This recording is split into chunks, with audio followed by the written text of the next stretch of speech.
Why ISA? As a solo agent, long-term, you need to invest in lead gen. It's quite surprising how many people still work off of a spreadsheet. In today's world, we need to look at relationship build. We need to look at automation. Now the consumer has changed. What are we doing differently in order to get in front of them and provide value? A lot of agents automated themselves out of their business, but there has to still be a human component. We're born to sell. You've got a team of 6 ISAs servicing 77 agents. That's massive. Having a team that just blows that out of the water. So you guys are killing it with that metric. We have a 52% conversion. That's fabulous.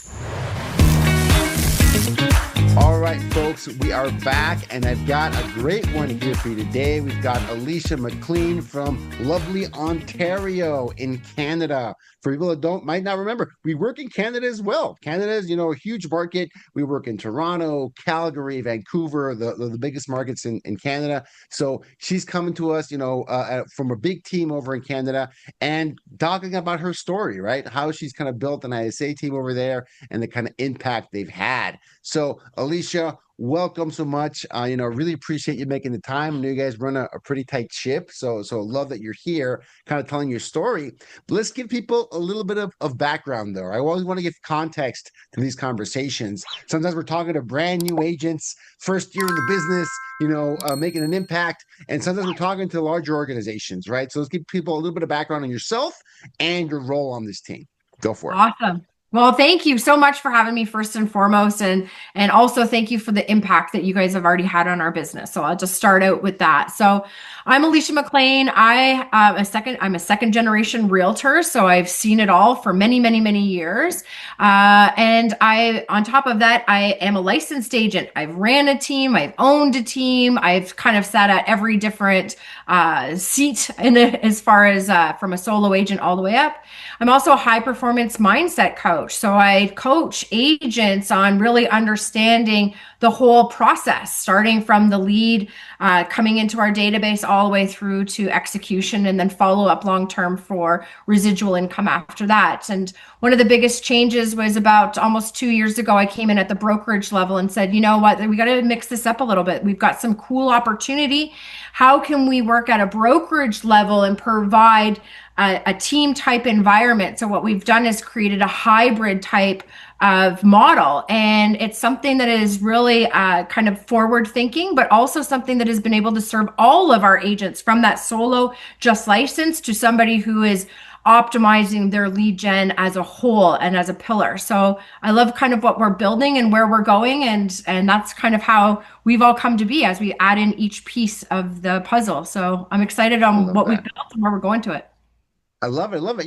And I always think these, kind of brokerage team models can be really powerful. Done the right way with the right, structure, right incentives, right people in there. It's a great value add, right? As a brokerage to function as a team. I think the real estate team, one of the most powerful, business models, in the whole industry. I think, that's why it's dominated so much these last, 10, 15 years, because they can be very successful, right? If they're done the right way, big caveat there, done the right way, right? 100% with the right people. It can be very successful. It can be very successful, right? And execution is everything. So Alysha, you're coming into this brokerage. I think it's Century 21 over there where you are. You're helping them out. Tell us a little bit about that role, and then why ISA. How did that come into play? What problems did you identify where an ISA team or an ISA was a solution? Yeah, great question. So one of the things that I noticed was, as a solo agent, they kind of don't know really where they're going to be going to, or I have a friend list and I have enough, and they don't realize at that particular moment that long-term you need to invest in lead gen. At the end of the day, you need to invest in this. And then when we start to look at the technology that's also available to us, it's quite surprising how many people still work off of a spreadsheet, and it is what it is. But in today's world, we need to look at relationship build. We need to look at automations. We need to look at a whole process. It's not just like it once was, where you put the sign on the lawn and the phone rings on a consistent. Now the consumer has changed, and post-COVID, we need to be really creative on how we connect with them. And the biggest thing is the leads have all the access now. They have so much information. So, what are we They do. doing differently in order to get in front of them and provide value? And I think it's the relationship builds that is really the missing piece. We're born to sell. I don't know about you, but I'm a salesperson. So, our natural vision is to go and start selling them. Well, I can't sell them if I haven't built a relationship now, because I can just go online and get the sold information. I can go online and I can look at the pictures now. So, what am I going to do different that provides more value? And this is where we came into the brokerage level and said, our brokerage offers all of this already, but are we doing a good enough job at articulating what the brokerage actually has available? And so that was the first thing to say, hey, we have a lead gen program. Hey, we have leads for you. Hey, we have technology. And so we started to recreate all of this about just almost 2 years ago, a year and a half or so. And what we started to realize is by breaking it down, we're able to optimize all the pieces that most agents don't love to do. Let's just call the spade a spade. Make 100%. right? 100%. Making lots of calls to hang-ups or the funny voicemail, or no, it's hard. It's a hard job. And so what do we all want as agents? We want the deal, and we want the deal this weekend. But we realize there's a big process that happens before that moment. And there's a lot of incubation. And when we really look at metrics, 18 to 24 months is the lead incubation period right now. And so if we know this, then let's use it to our advantage. And that's when we started to invest in great technology, great tech stacks that integrate with one another. But there has to still be a human component. What I observed over most of COVID is a lot of agents automated themselves out of their business. And some of that was great, but now they don't want to call and they don't have a conversation. They still want the deal at the end. And I get it. So part of what we wanted to do was provide all of the moving pieces, because there's something for everyone. And if you love calling, great. Here's a pond with leads to call. If you don't love calling, I have a whole ISA team who loves to call. I also have a digital ISA team who will call and say anything that they like because they're not nervous on what is the lead going to think of me. So creating this whole kind of hybrid team model was so imperative. And that's where having a human ISA is equally as important, because as we move to more digital and as we've seen with AI come in, I even am of guilt. Are you real? Are you a bot? Oh no, I am not a bot. Okay. Are you a human being? And sometimes at that point of the transaction, we do want a human to come in who can help and nurture the relationship until they're more ready. And that's when I thought, we've got something special here. We've got the right structure. We added your team in there, and oh my God, it's been fabulous. Yeah, and you make there's a lot in there. Let me unpack some of those ideas. I think you dropped a lot of really good points in there, Alysha, because yes, I think the role of the agent, there's all of this technology there, and the technology can be, it can save us a lot of time. It can make agents so much more efficient in so many ways. But there's a balance there to strike, right? There's a balance there we have to strike, because the consumer, like you said, much savvier than 5 or 10 years ago. You've been in the business a long time. I've been in the business for, more than 15 years. And that one of the biggest things that I've seen, especially in this online internet lead space, is the consumer is completely different than it was, 10, 15 years ago. It was a lot easier to get them on the phone. It was a lot easier to get them, to meet face to face. Now, they get bombarded, with once they go online, they fill out a few forms, they sign up on a couple websites, and, they see all this stuff coming in, and they assume it's automation. Right? They kind of know it. There's not a real person, behind it. I think that having someone like a real human pick up the phone and talk to them is almost seen like a premium. Like that's, you're kind of, I know that sounds kind of crazy, but I think you're setting yourself apart when someone from your team and your organization takes the trouble to actually have a conversation with them, and is interested in what they want to do and show some genuine curiosity about what they're going to do. I think there's something to that, right? That's kind of what I observed. And also, like you said, really good point too. The agents, the favorite part of their job is not picking up the phone and trying to chase these leads, right? That's not the favorite part of the job. And and I have empathy with that. I understand it. We ask the agents to wear many hats. They got to be, the telemarketer, and they've got to be the transaction manager, and they got to be the negotiator and the customer service, the concierge. They have to wear a lot of hats, and that's part of the role. I think that as a team or a brokerage that can help them right? Take some of that load off.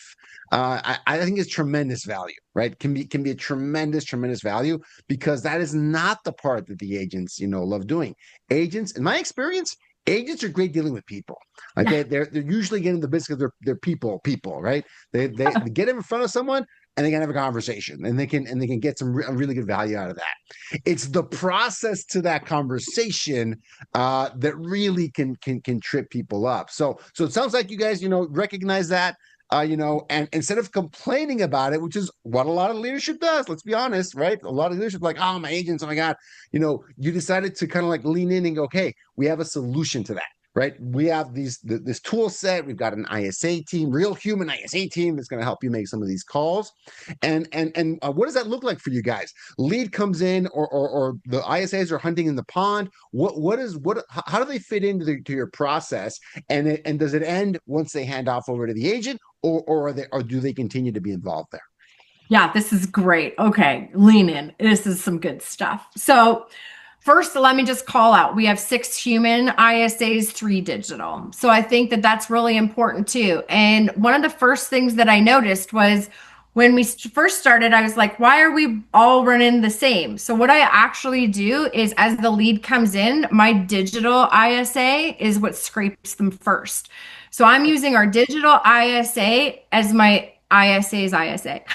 Does that make sense? So the 100%. reason for this is because the digital one can just make tons of like calls fast in the background. Whereas for us, and we do things a little differently, I'll be honest, it's not just a quick call list.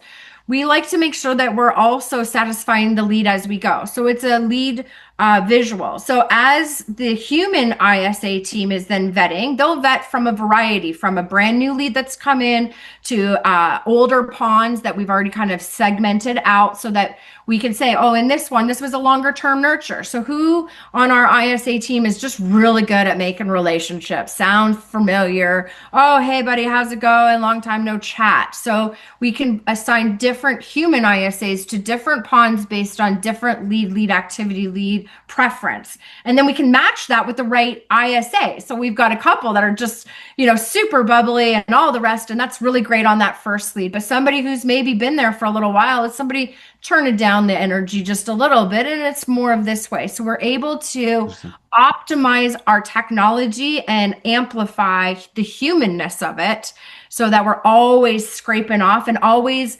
working the leads when it's appropriate time, which I think is also important. Yeah, no, 100%. I love that. So, and let's clarify for folks. When you mean digital ISA, you mean that, like, is it like an AI agent that makes calls and does that initial contact? It's called that scenario. When a lead first comes in, it's kind of doing that's one of the hardest, activities to do. It takes a lot of repetition. It takes a lot of tenacity to make. So you've got that part of the process. You've brought in the AI agents, and they're making calls and getting that initial information from leads when they first come in, right? Yeah, absolutely. We run that. And then we Very do run nice. alongside a human so that there is a Mm. human touch as Oh, well. both. You guys hit it with Oh, yeah. everything. Just come guns blazing. Oh, I see. Yeah, because let's be honest, I want the lead to transact with us, and I don't care which phone number they come in on. Doesn't matter. Right. And so it's always interesting too when you can see what they're saying to digital, what they're saying to humans. So on our initial coming in, we absolutely run a secondary. And that one's just a little more, I call it customer service because nobody Okay. wants to be sold to out of the gate. It's a customer So service call. And that makes it very palatable for the agents, the ISAs, and the lead because they feel good. They don't feel like they're being sold to because they happen to put in their email and phone number. I got you. 100%. And I think, that I think that one of the big differences that I've seen, over the years is that back in 2010, we could get away with kind of just going right for the kill with a lead. Like a brand, first of all, Google leads were like $1 a lead, number one. Yeah. So you kind of didn't care if you messed it up. Oh, I'll just talk to the next one, right? So our approach was very, shoot to kill right off the bat. It doesn't matter. You're looking for the low-hanging fruit and kind of who cared about anybody else. 2025, that game is completely different, right? Right now the teams that are having success with these inbound internet leads are doing what you're saying. It's a customer service first approach because the other approach doesn't work anymore.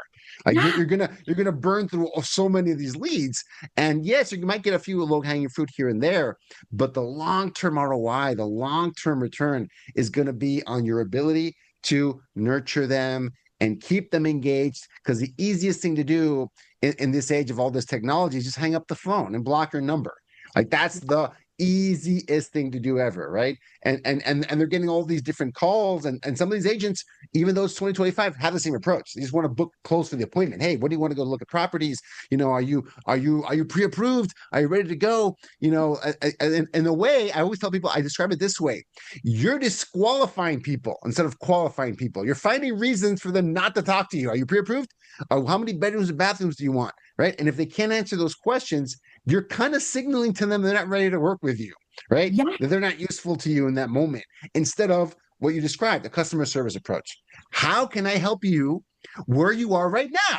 Right? Like, are you pre-approved? Might not be a conversation starter, right? It might be like, where are you at? How can I help? Wherever you are right now. I think it's that challenge of can't instead of, I would say it this way: 15 years ago, it was about closing for the appointment as fast as you can, right? Let's just go. Let's see. I'm on to the next one. In 2025, how quickly can we add value? How quickly can we be useful to them, right? Because then, Alysha, they might actually pick up your next call. Yeah. They'll respond to your next text message because, like, hey, Alysha and her team, yeah, they're genuinely interested in what I have to accomplish. They're not just trying to sell me off the bat, right? And they've got something interesting to say and to share with me, right? Like that is time to appointment. How about time to value? How quickly can you add value, and can you be helpful in their search? And the consumer is savvy. The consumer has options. They know this. They know this 100%, right? And we're not the only game in town in any market, right? So that's going to set you apart. That kind of approach. So I love. So you're preaching to the choir here. With me, I think that is exactly the approach you have to have. Not because some pie in the sky fuzzy reason. No. This is the most effective way to get people to engage with you. In 2025, getting people's attention is the challenge, right? Like getting them to genuinely engage with you, because otherwise, and this is the most common complaint I hear from agents working internet leads, they ghosted me. I thought I had a great conversation and won't pick up my calls anymore, won't respond to my text messages anymore. It's like they fell off the face of the earth. That is a polite way to say they didn't find a lot of value speaking to you. They didn't enjoy that interaction, or maybe more subtle than that. You sounded like every other agent they spoke to. They can't even tell the difference, like why they should talk to agent A over agent B. Does that resonate? Oh, this resonates huge. And I see it, and I've seen it for years. And it 100% is exactly that. And every agent just thinks like, but I'm the great. If I just met with them, I know they're going to work with me. I'm like, that doesn't work anymore. And this is where, and what I love about some of these running parallels is I observe human behavior. I've studied human behavior for over 25 years. So human behavior fascinates me. And what I love even more about now is we'll have a digital ISA and then we'll have one of your ISAs calling. So we're seeing in real time two different conversations. And what's great is as yours creates more rapport and not feeling so salesy, it's so interesting on one of them where it's like, wrong phone number. I have an agent. And you're like, it's all the same phone number. So when we have visibility on the back end of how the leads are also overwhelmed and inundated with sales and everything coming at them, how do we sound different? What are we doing that creates that rapport? And that's where that beautiful handoff to your ISA team to be able to nurture that on a slightly different level where not everybody's ready to transact, and then to layer in making them feel good that they don't have to transact and not to be scared away. So I think how we approach it all and just on a humanity level, it's like, I know you're not ready today. And then that's when we're able to actually strengthen that rapport. And I'm fine if they then get rid of my AI that's calling them and tell me that they've got an agent, because I can see that our human provided more empathy, more feeling. It felt more real, Yeah. because it is. They really do 100%. actually care. That's the difference too. They do care. And they can tell. And again, we're recording this, a tail end of 2025. Maybe in a year or two, you can't even tell the difference. At some point. Right now, I think people can tell. When they're kind of being, usually like in 90% of cases, they can figure it out. And when we've measured this closely, actually, we've run experiments, with AI ISAs and like a real human ISA, and what we found is that I think the AI is pretty good. I'd say it's at the level of what I would call like an average, like, middle of the road kind of ISA. Get those kind of numbers. The difference with the AI is that it can do that for 18 hours a day, since 365, right? And a mediocre person outworking everybody else is going to get you pretty decent results. I think that. But when we measure it side by side, same schedule, samely, the human ISA always outperformed the AI, and I think it's those intangible parts of it, right? And forget about the fact you can get a really good ISA, then it kind of blows it out of the water, right? But just apples to apples, the human will always outperform it. The thing is, the AI can outwork everybody. Is the kind of the difference too, right? Because these leads can come in any time of day, any day of the week, whether it's a holiday or a working day or weekend, night or morning. I think that's going to be the difference for now. The current difference, because people do prefer, when they vote with their feet. You can ask them, and people can say different things. When they vote with their feet and the conversion rate, people kind of prefer that person. So far right now, who knows what the future will bring. But Alysha, let's bring it back to the team, right? You've got this customer centric approach, this coming from contribution, the service based approach. How do you get a whole team on that same page? You have 6 different ISAs. What was your process to get them all up to speed on that approach? Because they might not be familiar with that. They might have come from another experience where it wasn't customer centric, it was sales centric. Like, how do we get the appointment? How do we get the sale? What was your approach to bring them up to speed and get them to where you wanted to be? Oh no, I might be having some internet issues.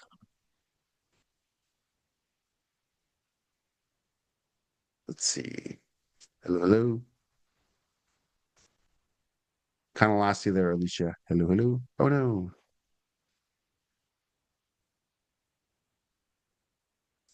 Let's try and get her back. There we go.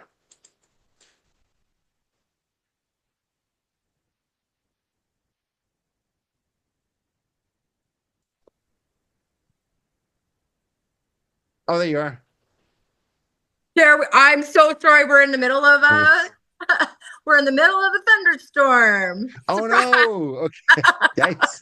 All right. So well, sorry about that. Sorry. No worries. So what we'll do, we'll edit this out. What we'll do is I'll make sure I'll just ask the last question again, and we'll kind of take it from there. And I think and we'll stitch it together at the back end. So I'll take it from the top. Awesome. So Alysha, I'm really loving this, customer centric approach, customer service oriented approach, right? I think that's the right way to go about, internet leads now. You have a large team though. I don't even know how many agents you have. You have 6 people on this ISA team.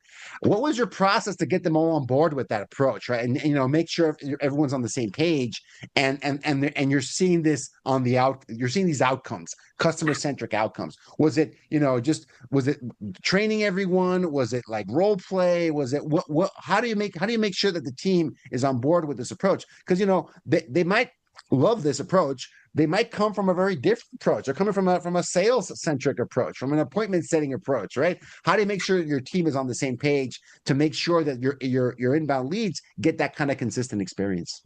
Yeah, that's a great question. And I would love to tell you it was very easy, but it's not, because as an agent, they see different things. From a brokerage level, it's very independent. Here's the brokerage you're often doing on your own, so to speak. Here's some training and whatever. From a team's perspective, you're very much under that team leader's vision.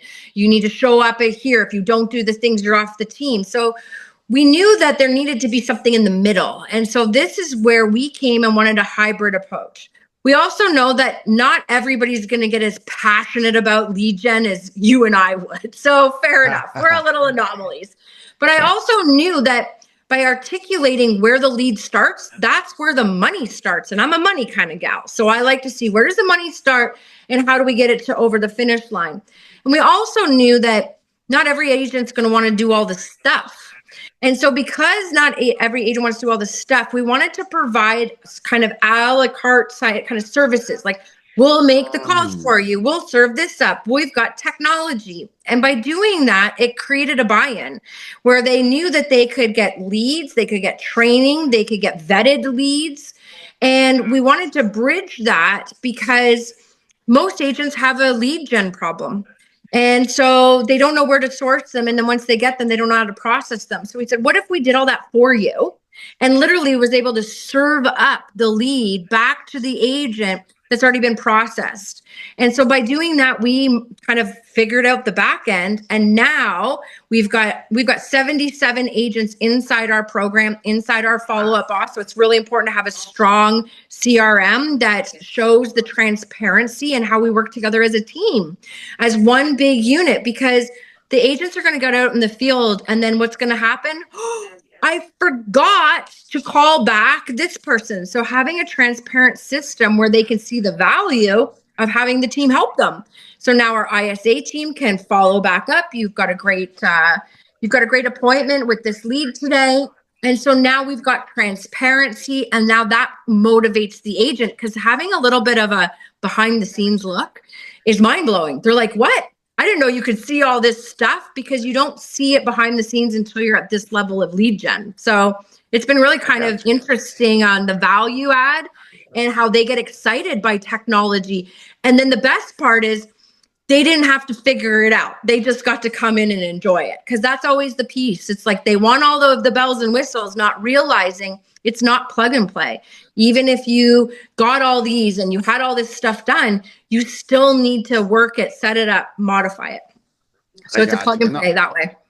I love that, right? And you've got that, I guess both an opportunity and a challenge of having that hybrid model, right? You're kind of figuring this out and building it the way you want to design it. And I love that, because you're doing the heavy lifting, right? For a lot of this lead gen, because a lot of agents would prefer to just have a conversation with someone that's kind of raised their hand. I mean, that's the ideal situation, right? So that's like the best thing ever. Like someone that, hey, Sally agent, I've got, Bob, I spoke to him just now, he's looking for a condo, in downtown, he's looking for this, been looking for a couple months, and he's looking for something with this. I give him a call, and you have a prompt already. Like that's what you're gonna talk to them. Versus inbound internet lead comes in, and 80% of the time they're not even going to pick up, and you got to go through all these different calling attempts to even get them on the phone, and then maybe start a conversation if you get them at the right time, right? So yeah, completely different approach, and I can see how they can definitely buy into that. So you've got a team of 6 ISAs servicing 77 agents in this program. That's massive. That would count as like a massive team, right? Just that amount of agents coming in. And you guys have been doing this for a few months already. Alysha, what have been the results so far? What have the agents said? What are the outcomes you guys have been looking at? Tell me about on the results side of the equation. Awesome. Yeah. So first and foremost, thank you for the results. It's great, because you know what? It's not just the results from the agents, it's also the results on the leads and how the lead feels. So one of the things that we do is we use follow-up boss. So we work smart lists, and we really nurture that. So as a result, we've been able to call through most of our database, be able to bubble up those that are wanting to speak to us, and then wanting to speak to our agents. Right now, when I look at high level of the phone calls and conversations we have a 52% conversion. That's fabulous. So of the conversations, we're able to set appointments for 52% of those calls. And I really have to say that that's because we've also been nurturing our database for the last 6 years, but really amplified that since I think we started with you guys in May. If I'm not mistaken, we started in May. And leading up to that, we had some process, but we needed to just kind of whip it all in shape, so to speak, to be like, here we go. And what I loved the most was that your ISA team comes with different personalities. So we could then match the right personalities with the right type of leads, like I was saying earlier. And so because of that, I find that the agents are having really nice relationship with our ISAs. They get excited when an ISA calls them. They're like, I can't wait to talk to this agent or this ISA, because they know the quality of the lead is also aligned more with the agent's expectation. It's not just a random name and phone number who was recently on our website. It was a, hey, Sally, the agent, I've got Bob, the lead for you. Let me tell you a little bit about it. I think this is going to be perfect. So they also make a nice relationship, the agent and the ISA. And I think that right there, now they're both invested in the conversion on the lead. And that's really what we want, especially as the market has been changing and slower on all sides of the border. We're all feeling it. So now it's like, hey, if you're not ready now, how can we at least get the lead into an agent hand so that the ISA also feels that they can trust the agent to take it over the finish line? I think that's really special 100%. to have. Yeah. And that ISA to agent handoff, I want to make a point of that, is treacherous. Yes. That can go sideways, very quickly, right? Yes. If there's low trust, the thing that starts to happen is what you never want to see, which is, oh, I forgot to call. We'll call tomorrow, right? Because the agent doesn't feel it's going to be quality. Like, it's maybe one step above, getting a blank list of, a phone number and a name, getting it from the ISA. You don't want that, right? You want them to have that trust. You want them to have that good feeling, because it's going to translate into contact rate and the calls and appointments and transactions. Like if there's that high level of trust, because that handoff, yeah, it's such an important part of this whole project. So I love that. And 52% set rate on contacted leads is phenomenal, right? Yeah. For inbound leads, and that's a high degree of skill there, Yeah. a lot of hard work, because that doesn't just happen, right? No. I think a typical rate would probably be in the 10 to 20% Yeah. off of inbound internet leads. I think it'll probably be a typical, I'd call that average rate, Yeah. of solo agent trying to get these leads on the phone. There's drawbacks to that. It takes them longer to contact them. Most leads go uncontacted. Yeah. And there's this statistic, Alysha. This is from the U.S. And I don't know if Canada will be different. From the U.S. October last year, a study came out over the summer. They did a secret shopper exercise, and I love this data. A really good analyst, went out and did this over the whole U.S., about 15 different markets, registered, clicked on ads, went into the people's CRMs. 47% of leads never got a call. 47. Forget they didn't respond within 5 minutes, or they didn't have a great scripting. 47% never got a call, and he said a lot of it was over reliance on the texting bots, right? Oh, Yes. if they want an appointment, then I'll just text them. Like, what are you trying to pick up the phone, having a conversation with someone? And this is crazy, because this is 2024. This is now, right? That's a real issue. So having a team that just blows that out of the water, not only calls people, but forget 47% uncontacted. 52% are going to want to talk to you, book an appointment, and engage. Right, so you guys are killing it, with that metric. But it doesn't surprise me, because you've got the right approach. I know you've built a really, really strong team. So that's awesome. So not too surprising for me. But that number is very impressive. You guys should be really, really proud of that, right? 100%. And what's the feedback been from the agents, right? Your team, because at the end you've got to do a role. You're of course serving the buyers and sellers. You're serving the clients, but your client is also the team. You've got 77, clients out there that want to be part of this program. They want to receive value. What have they said about the program so far? Yeah, so far they really like it. And it's because we've taken all the heavy lifting off of their plates.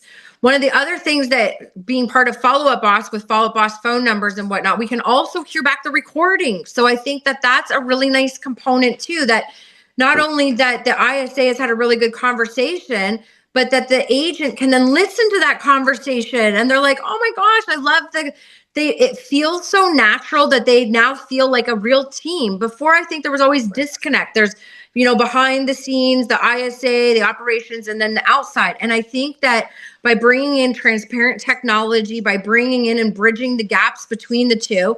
And one of the things that is really great too, is that because the ISA has already created a relationship, that handoff to the agent is so seamless that when the agent can't connect, that lead is ghosting. They also feel comfortable enough to go like, hey, ISA, can you try to get them back on the phone, because they picked up for you, but not for me. So they're working together as a team. And I think that's some of the biggest points of difference right now. It's Everybody for the longest time was all about me, just me. I can do it all myself. I don't need, or I can do it better. And I think now what we're starting to see is the real handoff, that it is a team, technology plus support plus ISA, warm them back up. See if we could say, hey, even a text, hey, my agent Sally's waiting for you. You there? Sorry, I forgot. So the ISA and the agent relationship is strengthened. The ISA and the lead relationship is strengthened. And I don't think we saw that years ago. I think before, even as an ISA, it was just routine. Let's just set the appointment, but not to follow up and see whatever happened, because it's when you're building a relationship, it's not one phone call. It's many phone calls. It's how is the kids? Did they get to university? I just remember that you said that that's why you couldn't speak on the phone. And when we have technology that serves us back, hey, remember their kid's name is Fluffy, or their dog's name is Fluffy, and the kids went to uni. It allows us to utilize the information that the lead has already shared, but then for our human ISAs to really strengthen that and not be so salesy, they become more consultant like. I love that. I love 100%. And you mentioned something really important.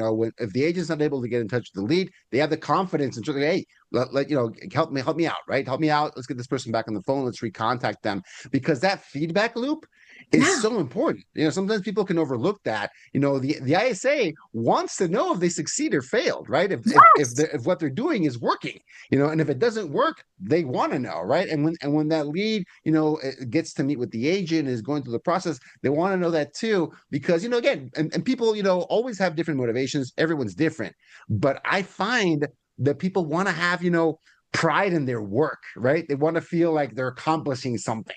They want to feel like they're part of something a little bit bigger. And you don't know how many times I see this, that people can overlook that aspect of it. And feedback is where it starts. If things go great, let your team know. If things do not go great, get their help to make it better, right? So I think that's such a huge part of that. I love that you guys do that, or have that confidence, that kind of relationship, to be able to give the ISA team that feedback, because that's super key. And 100%. I think it helps with morale. I think it helps with retention. I think it helps with outcomes, performance as well. When people are invested, in the team, they know the names, right? They know the people, and I think that's a really, really good environment that you guys are building. So I love it. So Alysha, final question, because I know we have limited time. I want to make sure I get to this. If you were talking to someone, let's say, in a team, inside an organization, that wants to add more value to their agents, right? It's considering, building an ISA team, either digital or in person.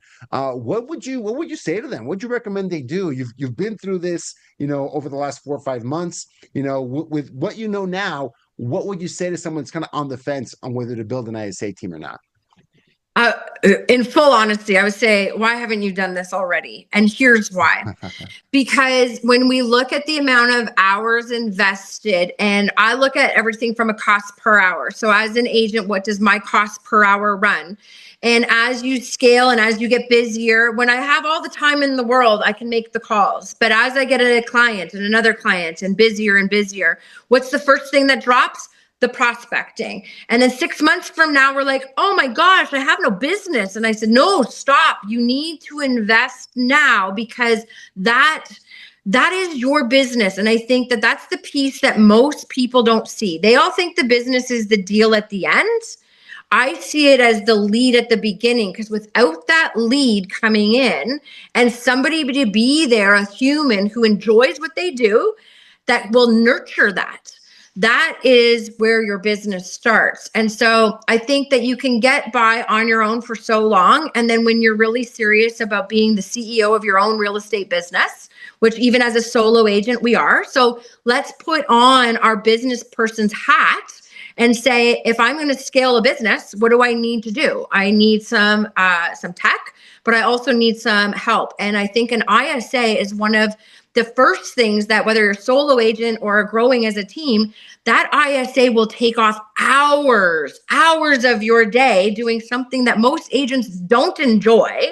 So let the pro do it who likes just sitting on the call. They don't want to be in the field. They're like, no, give me a phone every day. Happy to sell here. You take it into the field. So I would say to anybody, look at where you want to go, look at your 3 to 5 year plan.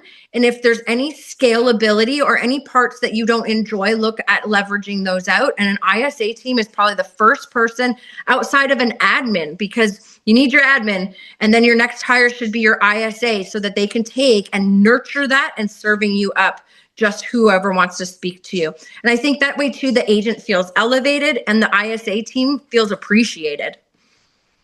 Yeah, 100%. When they feel they're contributing, when they feel that the fruits of their labor, are having an impact.